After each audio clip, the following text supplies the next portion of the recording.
जय जिनेन्द्र शाह। सब्जेक्ट है भक्ति। कैसे, कब, किसकी, कितनी और क्यों। लास्ट हमारी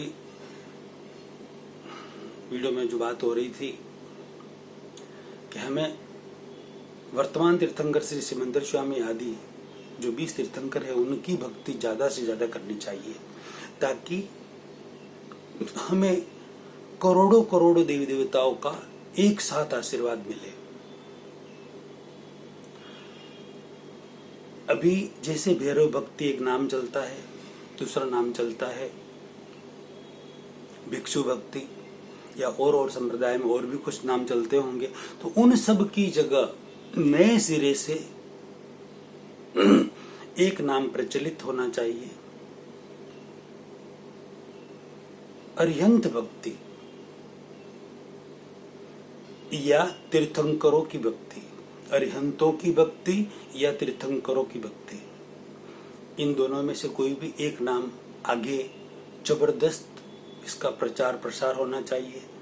तो इसका प्रचार प्रसार होने से तीर्थंकरों की, यानी कि वर्तमान तीर्थंकर सिमंदर स्वामी आदि 20 विराजमान है ही है। अरिहंतों की भक्ति यानी कि वर्तमान अरिहंत सिमंदर स्वामी आदि 20 विराजमान है ही है, एक ही बात है।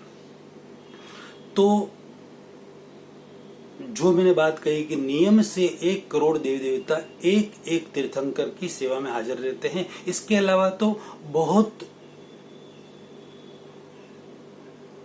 देवी देवता उनके दर्शन करने आते जाते रहते हैं, और 64 इंद्र और इंद्राणियां भी उनकी सेवा में रहते हैं। तो अब यदि जैसे लोगस में 24 तीर्थंकरों की स्तुति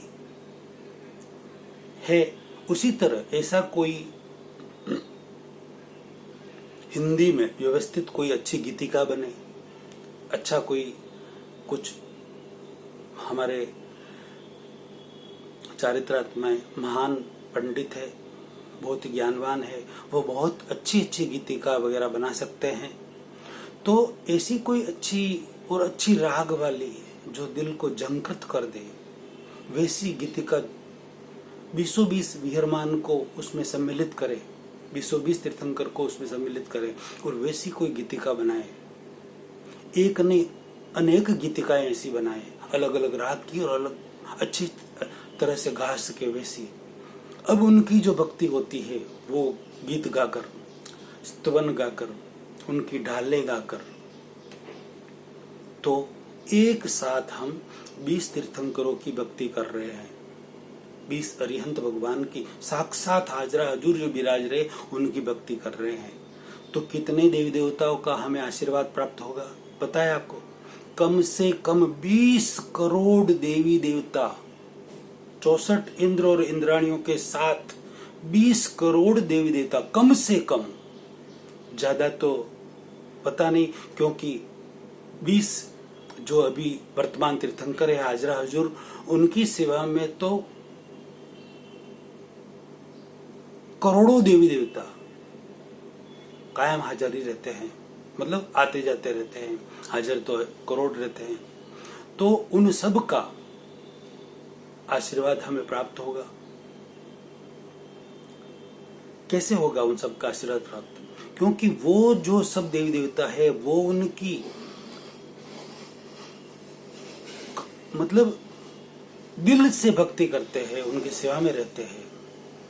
उनके दिल में ये भावना रहती है, जो 1 करोड़ देवता रहते हैं, कि मैं भगवान की भक्ति करूं, मैं सेवा करूं, मैं ये करूं, मैं ये करूं, वो लालायित रहते हैं। तो ऐसे उनके जो स्वामी है, करोड़ देवी देवताओं के, 20 करोड़ देवी देवताओं के जो स्वामी है, जो मालिक है, जो अरिहंत है, जो प्रभु है, वर्तमान में परमात्मा है, परमेश्वर है, उनकी भक्ति यदि हम करेंगे तो वो सब देवी देवता कितने खुश होंगे कि हमारे प्रभु की भक्ति कर रहे हैं। तो उन सब का एक साथ हमें आशीर्वाद मिलेगा। तो हम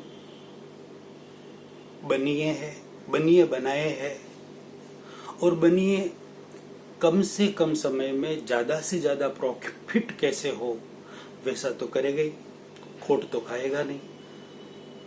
इसलिए कोई भी एक देवी देवता की भक्ति करने से एक ही देवी देवता का आशीर्वाद हमें प्राप्त होगा। यह मैं जिनकी जिनकी भक्ति हो रही है जिन देवी देवताओं की, उनकी विराधना नहीं कर रहा, उनकी जो आराधना कर रहे हैं वो आराधना करते रहे, उससे डबल करे, डबल उनमें श्रद्धा रहे, डबल उनकी पूजा करे, भक्ति करे, नो प्रॉब्लम। मगर ये समझ कर करे उससे 10 गुनी 100 गुनी भक्ति वर्तमान तीर्थंकरों की करे, तो जो जिनकी भक्ति आप कर रहे हो उनकी भी और करोड़ों करोड़ देवी देवताओं की एक साथ आपको आशीर्वाद मिलेगा। एक साथ वो आपकी सहायता करेंगे, मदद करेंगे। देवी देवता जो भी है, जितने भी है, वो आप उनकी भक्ति करने से आपको लौकिक सहायता कर सकते हैं। वो आध्यात्मिकता में कुछ मदद कर सकते हैं। मोक्ष मुक्ति के लिए देवी देवता नहीं है, मुक्ति देवी देवता नहीं दे सकते मोक्ष का, क्योंकि देवी देवता की एक लिमिट है, मर्यादा है, इसीलिए वो देव बने हैं। वो तो मनुष्य बने वैसी उनके दिल की भावना रहती है कि हम भी वापस कब मनुष्य बने और कब और ज्यादा अपनी आत्मा को पवित्र कर, अध्यात्म प्राप्त कर हम मोक्ष में जाएं। ये लालसा, ये भावना, ये तमन्ना उनकी कायम रहती है, तो वो मोक्ष में सहायक बन सकते हैं, लेकिन मोक्ष का मार्ग नहीं बता सकते। मोक्ष में सहायक बन सकते हैं, मोक्ष का मार्ग नहीं बता सकते। मोक्ष का मार्ग तो यह मनुष्य गति में जो तीर्थंकर वर्तमान में हाजिर है वह बता सकते हैं, या कोई अति विशिष्ट अतीन्द्रिय ज्ञानी पुरुष हो, इंद्रियों पंचेंद्रियों से परे अति विशिष्ट अतीन्द्रिय ज्ञानी पुरुष हो तो वह बता सकते हैं। हमारे शास्त्रों में भी कहा गया है कि जब कोई तीर्थंकर हाजिर हो, केवली हाजिर हो, या कोई अति विशिष्ट अतीन्द्रिय पंचेंद्रियों से परे कोई आत्मज्ञानी ज्ञानी पुरुष हाजिर हो, तब उनका प्रतिपादन ही सत्य है। उस समय जो पुराने शास्त्र बने हुए हैं उन्हें एक बार एक साइड में रखना चाहिए, और उनकी जो वाणी का प्रतिपादन होता है वह प्रथम रहता है और उसी को पहले माना जा सकता है और मानना चाहिए, ऐसा हमारे शास्त्रों में भी उल्लेख है। तो भक्ति की जो टॉपिक चल रहा है, तो भक्ति हम अब ये बात तो लगभग समझ में आ गई होगी सबके कि हम किसकी भक्ति करें और कितनी भक्ति करें। अब भक्ति कैसे करें ये बात समझते हैं। मतलब एक सर्वोत्तम भक्ति कैसे करें। ज्ञान और भक्ति सिक्के के दो पहलू है। एक जो सिक्का होता है एक साइड और दूसरी साइड जो होता है, एक साइड में भक्ति और एक साइड में ज्ञान। ज्ञान के बिना भक्ति अधूरी है और भक्ति के बिना ज्ञान भी अधूरा है। दोनों शुष्क है। ज्ञान के बिना भक्ति शुष्क है और भक्ति के बिना ज्ञान भी शुष्क है। यानी कि जिसकी हम भक्ति कर रहे हैं उनका हमें जितना ज्ञान है, हमें उतनी ही हम भक्ति कर पाएंगे, उससे ज्यादा भक्ति हम नहीं कर सकते। ये नियम है, सनातन सत्य नियम है। जिसकी हम भक्ति, दोबारा रिपीट कर रहा हूँ, जिसकी हम, कोई देवी देवता हो या भगवान हो या तीर्थंकर हो या 24 तीर्थंकर हो जो अभी हो गए वो, या जो अभी आज हाजरा हजूर जो तीर्थंकर है वो भी हो, हम उनको जितना जानेंगे, उनका जितना ज्ञान हमारे पास होगा, जितना डीप नॉलेज होगा उनका, उतनी ही, कम होगा तो कम और ज्यादा होगा तो ज्यादा, तो उतनी ही उनकी भक्ति हम कर पाएंगे, उससे ज्यादा भक्ति हम नहीं कर सकते। तो अब हम अच्छी तरह से भक्ति कैसे करें, यह समझने वाली बात है, बहुत बड़ी बात है। अच्छी तरह से भक्ति करने के लिए पहले कुछ मैं उदाहरण देता हूं कि आपने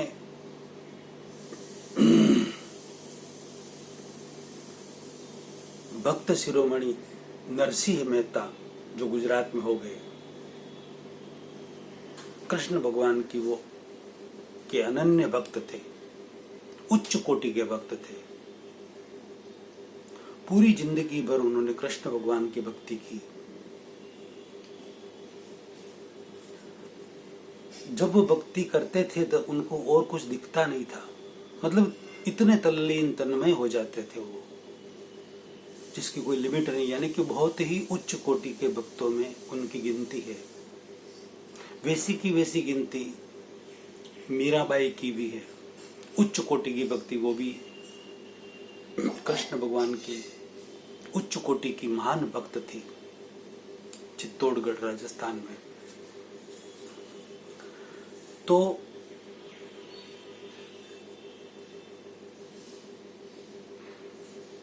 नरसिंह मेहता ने पूरी जिंदगी भर कृष्ण भगवान की भक्ति की और लास्ट में, अंत में उन्होंने बोला कि आत्म तत्व जाण्या विना 84 ना फेरा केम रे टळे।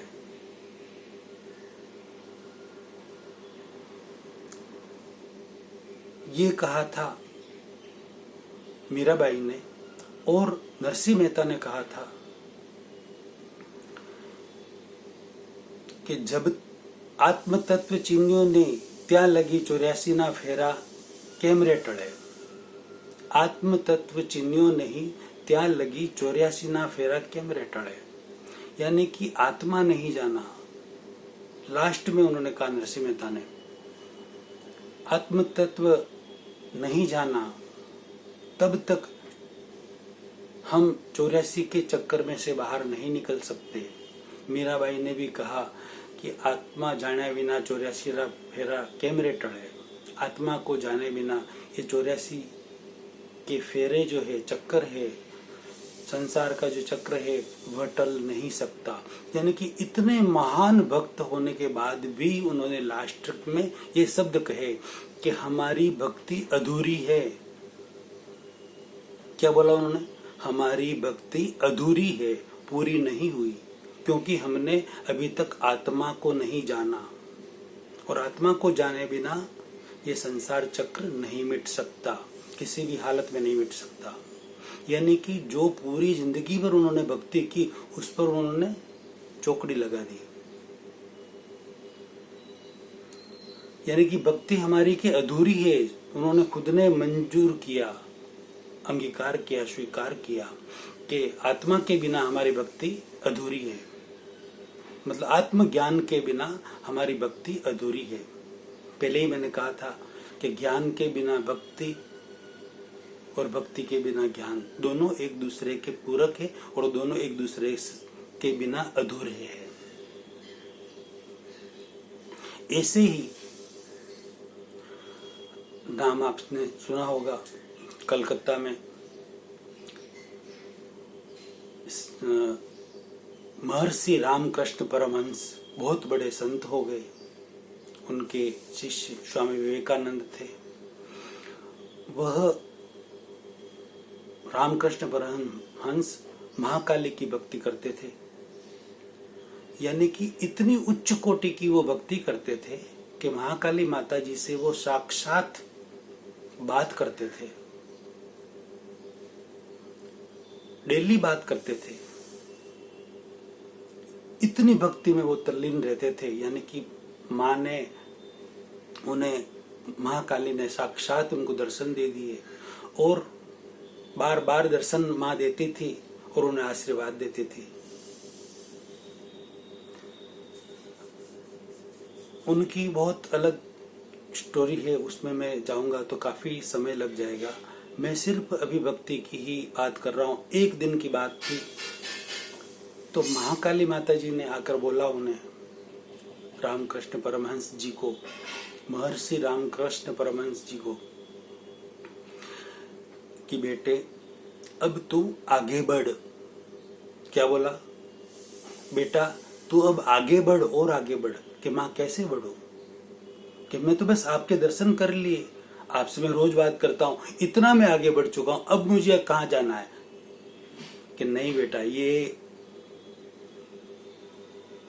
अधूरा है, अभी तेरे लिए अभी और बाकी है, पूरा और करना है, तेरे को और आगे बढ़ना है। यदि तुझे आगे बढ़ना है तो मुझे तुझे छोड़ना पड़ेगा। ये बात सुनकर वो तो रोने लगे, माँ के पैर पकड़ लिए कि माँ आपको मैं कैसे छोड़ सकता हूँ? कि बेटा मेरे को छोड़े बिना तू आत्मा को नहीं पा सकता। देवी कह रही है कि मेरे को छोड़े बिना तू आत्मा को नहीं पा सकता, इसलिए मुझे छोड़ तो तेरे को आत्मा मिलेगी। तेरा स्टेज इतना ऊंचा हो गया है कि बस अब तू यदि मेरे को छोड़ेगा तो तेरे को आत्मा मिल जाएगी, आत्मज्ञान हो जाएगा, वेद ज्ञान हो जाएगा, सेल्फ रियलाइजेशन हो जाएगा।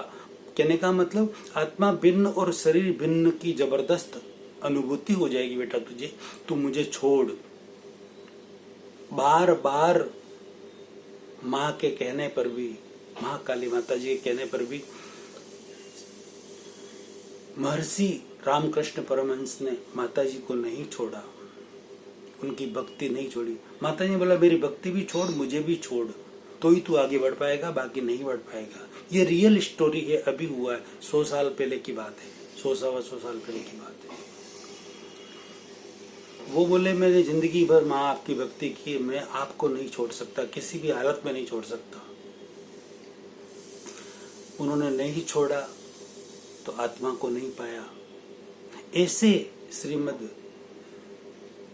रामकृष्ण परमहंस, मीराबाई और नरसिंह मेहता अनन्य भक्त हो गए, लेकिन उनको आत्मज्ञान नहीं मिला। आत्मज्ञान नहीं मिलने से उनकी भक्ति अधूरी रही। उनको दोबारा जन्म लेना पड़ेगा, आत्मज्ञान पाना पड़ेगा। आत्मज्ञान पाने के बाद यानी कि अध्यात्म में उनको आना पड़ेगा। धर्म को छोड़कर, द्वंद्व को छोड़कर, शुभ अशुभ पाप पुण्य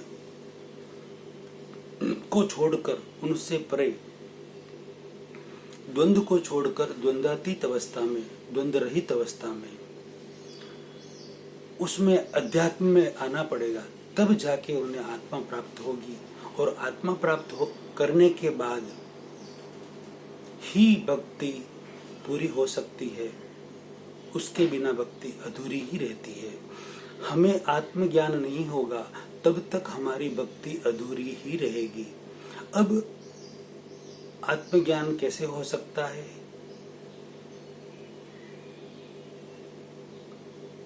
हमारी भक्ति पूरी कैसे हो सकती है? हम भक्ति के टॉप लेवल तक कैसे पहुंच सकते हैं? उसके लिए वो सारा हम सब कुछ जानेंगे अगले वीडियो में, अगला प्रवचन अगले वीडियो में। आप सबसे विनंती, आपको वीडियो कैसा लगा अपनी प्रतिक्रिया जरूर दें। पुण्य की अनुमोदना के लिए, अच्छे से अच्छे पुण्य की अनुमोदना के लिए आप इस वीडियो को लाखों करोड़ों व्यक्तियों में शेयर करें। जबरदस्त अनुमोदना का पुण्य कमाएं। जय जिनेंद्र साहब।